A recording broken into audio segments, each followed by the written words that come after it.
क्योंकि भारत में एक शिक्षक राष्ट्रपति हो गया था, राधा कृष्णन जी, तो ये कहा गया कि भारत के एक शिक्षक राष्ट्रपति हो गए तो उनके जन्मदिन को शिक्षक मना लीजिए। मुझे आज तक समझ में नहीं आया कि राष्ट्रपति महत्वपूर्ण है या शिक्षक महत्वपूर्ण है, चंद्रगुप्त चाणक्य बनाता है या चाणक्य चंद्रगुप्त बनाता है।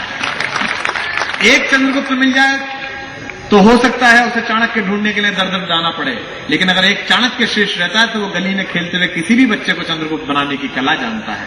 ये पूरा मालवा इस बात का परिचित है। मैं चाहता ये हूं कि बिना उनके महत्वपूर्ण पदनाम के कि वो क्या करते हैं, किस नौकरी में, 2 पैसे के जुगाड़ से हम भी नौकरी करते हैं, हम अपना काम करते हैं, वो अपना काम करते हैं। लेकिन हिंदी कवि सम्मेलनों में विचार की कविताएं जो पिछले कुछ वर्षों से कुछ लोग पढ़ रहे हैं, लाल किले से लेकर बंबई तक और दूरदर्शन से लेकर कॉमनवेल्थ के बड़े कवि सम्मेलन तक, मैं चाहता हूं आपके लोकप्रिय कवि श्री पवन जैन से मैं अनुरोध करूं कि वो एक कविता सुनाएं। आप सबकी तालियां बता रही हैं कि आप उन्हें प्रेम करते हैं, एक बार और जोरदार तालियां बजाकर उनका अनुरोध करें। मंच को प्रणाम करता हूं और इन सब कवियों का मैं पूरे उज्जैन, पूरे मालवा अंचल की ओर से बहुत आभार मानता हूं कि बहुत छोटे से अनुरोध पर ये सारे देश के बड़े कवि ओम की स्मृतियों के साथ इस शहर में आए हैं। मैं ओम के प्रति उनकी श्रद्धा को, उनकी भावना को प्रणाम करता हूं। ये दिवाली जो आई, उस दिवाली पर एक नई रौनक थी पूरे हिंदुस्तान में। गांव से लेके गली तक, कस्बे से लेके शहर तक बाजारों में रौनक थी, दिवाली पर खुशहाली थी। लेकिन सबसे ज्यादा खुशी की बात यह थी कि महंगाई के इस दौर में पटाखे सस्ते थे। बड़े बच्चे ये कहते थे कि हम पटाखे नहीं चलाएंगे। अयोध्या के मसले पर 1992 के बाद 2010 में जो विवेकशीलता आई, मैं हिंदुस्तान की उस विवेकशीलता को प्रणाम करना चाहता हूं। मेरे 47 साल के जीवन में एक हिंदुस्तानी के लिए गर्व का क्षण था जब दुनिया के सबसे शक्तिशाली मुल्क का राष्ट्रपति बराक ओबामा दिल्ली और मुंबई की गलियों में अमेरिकियों के लिए नौकरियां तलाशने। हम जब पढ़ते थे तो ये मानते थे कि लोग लॉस एंजल्स में, न्यूयॉर्क में, वाशिंगटन में जाते हैं कारोबार और व्यापार के लिए, हमारे नेता जाते हैं मदद और सहायता के लिए। लेकिन मैं इस नौजवान हिंदुस्तान को, काबिल नौजवानों को प्रणाम करना चाहता हूं कि अमेरिका के राष्ट्रपति यहां कारोबार और नौकरियों की तलाश में हैं।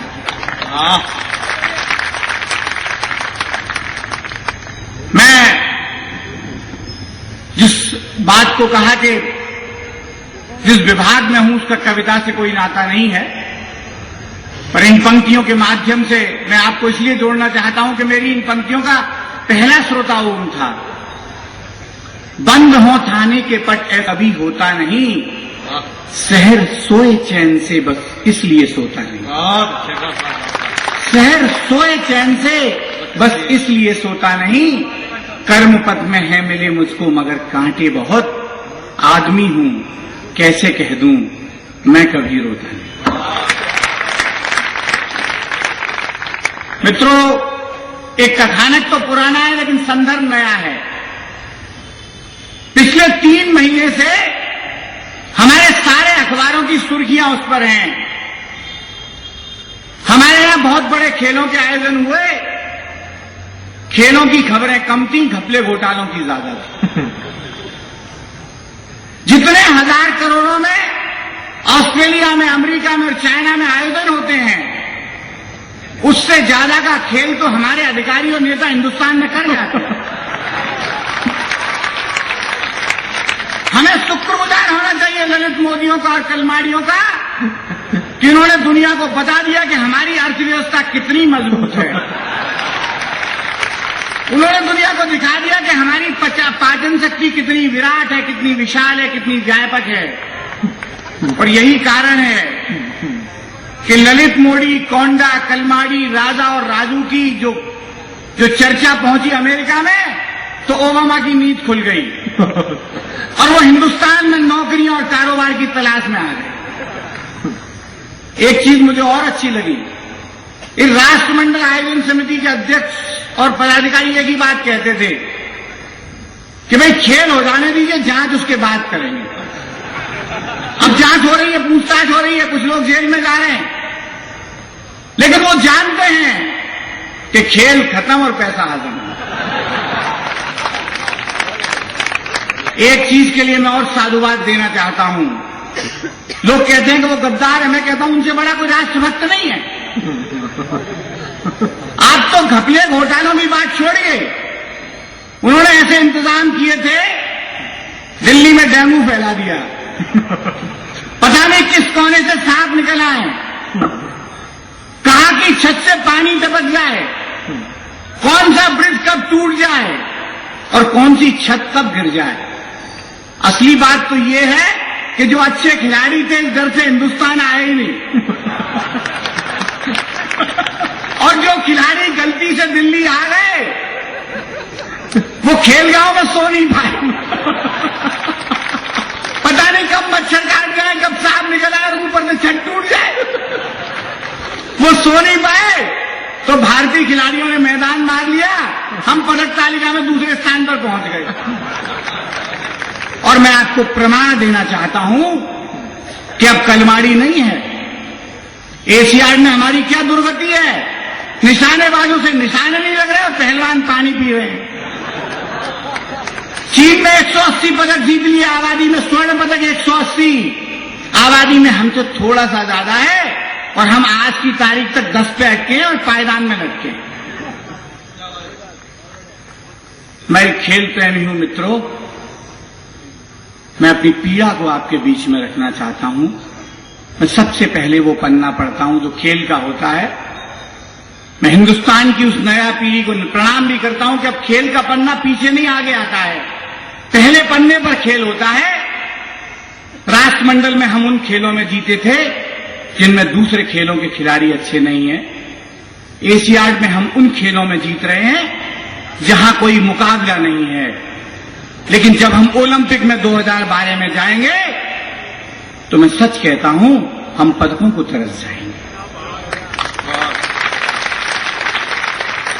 मेरे जैसे करोड़ों खेल प्रेमियों की आंखों में आंसू आ जाते हैं जब दुनिया के सबसे बड़े खेल मेले ओलंपिक में जनगण मन की धुन पर तिरंगा ऊपर जाता है और उसके नीचे एक भारतीय मुस्कुराता है।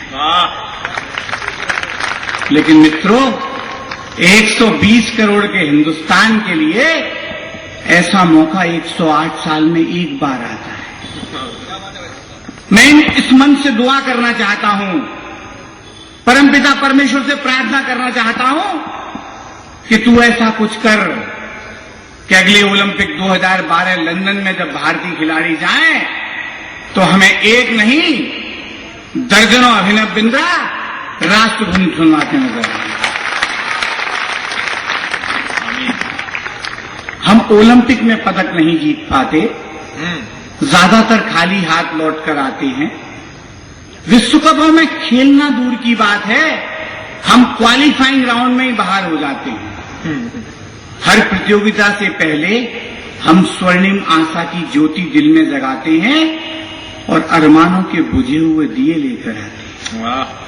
क्योंकि अभिनव बिंद्रा, सुशील कुमार और विजेंद्र को छोड़कर बाकी सब तो पहले ही राउंड में पिट जाते हैं। जब छोटे छोटे देश पदकों से झोली भर आसमान गुजारते हैं, अपनी विजय पताका पूरी शान से फहराते हैं, हम 120 करोड़ होके भी जनगण मन के जय घोष को तरस जाते। मामले की गंभीरता को जानकर सरकार ने इसकी कारणों की जांच के लिए एक जांच आयोग बिठाया। अब जांच आयोग चल रहा है राष्ट्रमंडल में। जांच आयोग ने अपनी रिपोर्ट में ये पाया कि ओलंपिक में भारत का पदक न जीत पाना एक विदेशी साजिश का हिस्सा। यही हमारी दर्द भरी दास्तान का किस्सा है कि जिन खेलों में हमें महारत हासिल है वो खेल ओलंपिक में नहीं करवाते। जैसे भ्रष्टाचार की दौड़ और कमीशन की होड़, ऐसी प्रतियोगिता ओलंपिक में शामिल करवाएं तो हमारे नेता और अधिकारी शेयर घोटाले और हवाला की धूम सारी दुनिया में मचाएं, फर्जी स्टैम्प, आईपीएल तमाशा, राष्ट्रमंडल घपले का डंका सारे जग में मचाएं, आदर्श हाउसिंग आवंटन, 2G स्पेक्ट्रम और तहलका.com के नित नए कारनामे दिखलाएं। हर्षद मेहता, तेलगी, मोदी, कलमाड़ी, राजा और राजू जैसे उस्ताद जाने कितनी ओलंपिक कमेटियों को चूना लगा के आ जाए और कैमरे के सामने घूंस जकारने वाले और संसद में नोट लहराने वाले हमारे एक एक महानायक सैकड़ों पदक जीत कर ले आए। कुर्सी पर जमे रहने के लिए अपने किसी दुबले पतले मरियल नेता को भी भिजवाएं तो दुनिया के बड़े से बड़े पहलवान उनको हिला नहीं पाए। यदि दंगा करवाने के लिए किसी मंदिर के पुजारी या मस्जिद के मौलवी को ले जाएं तो वो सोने, चांदी और तांबे के सारे तमगे समेट कर लिए। धीमी चाल से घटना स्थल पर पहुंचने के लिए पदक दिलवाए जाएं। बहुत अच्छे। धीमी चाल से घटना स्थल पर पहुंचने के लिए पदक दिलवाए जाएं तो भारतीय पुलिस के मुकाबले बहुत अच्छे, क्या कथा है। तो भारतीय पुलिस के मुकाबले आधी टीमें तो थककर ही मैदान से हट जाए। मंदिर, मस्जिद, गुरुद्वारों और होटलों की ओर से आतंकवादी आम जनता पर निशाना लगाएं, कसम भगवान की कि निशाना चूक जाए। हम आंकड़ों के खेल में सारी दुनिया को धता बता सकते हैं, कागजी वादों से भूचाल ला सकते हैं, शिलान्यास के पत्थरों से हवाई किले बना सकते हैं। झूठ बोलने में हम ओलंपिक का नया इतिहास बना सकते हैं। चमचागिरी में सारे जहां से लोहा मनवा सकते हैं, दल बदल के सारे कीर्तिमान मिटा सकते हैं और नकल करने में बंदर को भी उल्लू बना सकते हैं। लेकिन मुश्किल तो यह है कि ओलंपिक में ये सब नहीं करवाते हैं, इसलिए हम मुंह की खाते हैं और खाली हाथ लौट कर घर आते हैं। एक विद्वान ने जीतने का नया तरीका बताया। कोई जरूरी है हमारे खिलाड़ी पदक जीते, हम दूसरों के पदकों पर अपना दावा कर सकते हैं। किसी Michael Phelps, Usain bolt, Ronaldo या विलियम्स बहनों के मूल और जन्म स्थान पर विवाद खड़ा कर सकते हैं। अपने नटवर लालों और दलालों से जैसे चाहे शपथ पत्र बनवा सकते हैं और ओलंपिक चाहे अमेरिका में हो या चाइना में, इससे तो हम किसी भी कोर्ट से लाते। मंत्री जी ने रिपोर्ट पढ़ी और बोले कि हमारा पदक न जीत पाना विदेशी साजिश का हिस्सा है।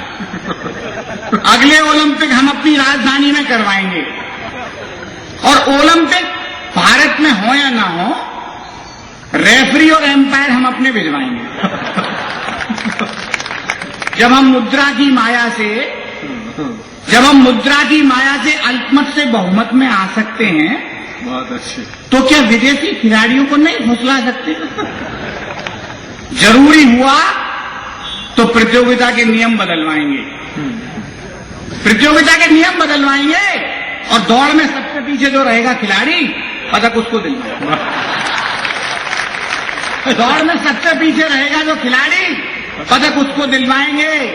फिर हम पदक तालिका में फिसड्डियों की जमात में नहीं, सबसे ऊंचे पायदान पर नजर आएंगे। चारों तरफ आसमान में तिरंगे ही तिरंगे फहराएंगे। फिर हम कहेंगे सीना तान, मेरा भारत महान। फिर हम कहेंगे सीना तान, मेरा भारत महान। लेकिन जहां सच्चाई को छिपाने के लिए जांच आयोग बिठाते हों, खिलाड़ियों से ज्यादा खेल अधिकारी दिखाते हों, खेलों के उद्घाटन अनाड़ियों की जय जयकार के लिए किए जाते हों और काम के नाम पर सिर्फ भाषण दिए जाते हों, वहां हम इतना क्यों नहीं सोच पाते? खोखले वादों से ओलंपिक में पदक नहीं जीते जाते। खोखले वादों से ओलंपिक में पदक नहीं मिलते।